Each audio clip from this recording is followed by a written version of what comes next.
Compass সিরিয়ালের আমরা আগামী পর্বে দেখতে পারবো ঋতুজা অখিলেশকে বলেন, তুমি এত পাপী, তুমি আমার ছেলের সঙ্গে যা করেছো তার শাস্তি ভগবান দেবেন তোমায়। এই চেহারাটা নিয়ে না আয়নার সামনে দাঁড়িয়ে নিজেকে দেখতে পাবে না। যে হাল তুমি নিজের ছেলের করেছো, রাতে ঘুম আসবে না তোমার, সারাক্ষণ একটা মৃত্যুর ভয় তোমায় ঘিরে থাকবে। এদিকে মোনালিসা কম্পাসকে বলেন, তোমাদের মধ্যে যে ছিটেফোঁটাও ভালোবাসা নেই সেটা বিহান পর্যন্ত জানে, বুঝেছিস? তাই ন্যাকামি করে আমি ওকে দেখতে চাই। এই নাটকটা করিস না রে কম্পাস। কলেজ থেকে তোর নাম কেটে দেওয়া হয়েছে, তুই আর কোনোদিনই ইঞ্জিনিয়ারিং পাশ করতে পারবি না, ভালো আর কোনো কলেজেই ভর্তি হতে পারবি না, তোর ইঞ্জিনিয়ারিং ডিগ্রি অধরাই থেকে যাবে। আমাকে সবার সামনে এক্সপোজ করেছিলি না, অপমান করেছিলি না সবার সামনে, সেটাও ক্লাসে 8 পাশেই থেকে যাবি তুই। কম্পাস বলেন, আমি চাই বিহান স্যার সুস্থ হয়ে উঠুক মোনা ম্যাডাম, এটাই আমার কাছে যথেষ্ট।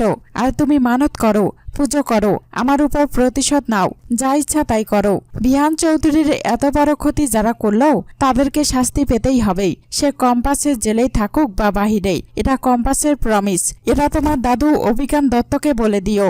কম্পাসের জিতকে বলেন, বিহান স্যার কেমন আছে রে জিত, তুই গেছিলি হসপিটালে? জিত বলেন, না হসপিটালে যেতে পারিনি। কম্পাস বলেন, কেন যাসনি বল, এখানে কেন এসেছিস? এখানে এসে কি হবে? বিহান স্যারের কাছে যা, গিয়ে দেখ কেমন আছেন মানুষটা। জিত বলেন, কি করে খবর নেব? তোর শ্বশুর অভিজ্ঞান দত্ত দুজনে মিলে পুরো হসপিটালটাকে ঘিরে রেখেছে, পাহারা দিচ্ছে ওরা।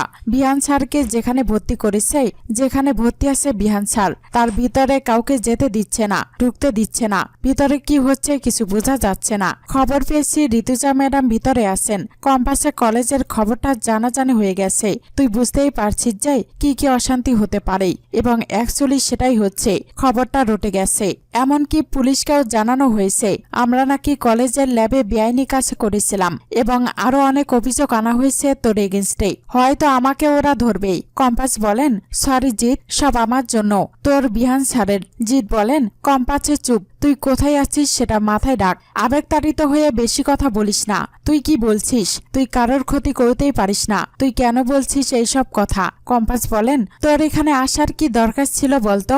আর ঝামেলায় জড়াস না, যা চলে যা। জিৎ বলেন, আমি তোর সঙ্গে আছি কম্পাস, পুলিশের ভয়ে আমি পালিয়ে বেড়াবো না, কারণ একমাত্র আমি জানি তুই কি কাজ করছিলি। আমি সত্যিটাই বলবো, আমি আমার বন্ধুর হাত কখনো ছাড়বো না। অখিলেশ অভিজ্ঞান দত্তকে বলেন, এটা আপনি কি করলেন অভিজ্ঞান বাবু? কম্পাসকে ফাঁসানোর জন্য আমার ছেলের জীবন নিয়ে আপনি খেলা করলেন। আমার ছেলে মৃত্যুর সঙ্গে পাঞ্জা লড়ছে, আমার ছেলের যদি কিছু হয়ে যায় এ জীবনে আমার আর কি থাকবেই। এ আপনি কি করলেন? অভিজ্ঞান দত্ত বলেন, শান্ত হন অখিলেশ বাবু, এখন চিৎকার করলে ঝামেলা করলে লাভ নেই। আপনি যদি আমাকে ফাঁসাতে চান তাহলে আপনি নিজেও ফেঁসে যাবেন, এটা বুঝতে হবে। আমি কোন পরিস্থিতিতে বিহানের সঙ্গে এটা করেছি সেই সিচুয়েশনটা আপনাকে বুঝতে হবে অখিলেশ বাবু। শুনুন, কম্পাস আর অভিজিৎ ভৌমিক যদি সমস্ত প্রমাণ সহ পাবলিককে সবকিছু জানিয়ে দিত তাহলে সেটা আপনার ছেলেও জেনে যেত।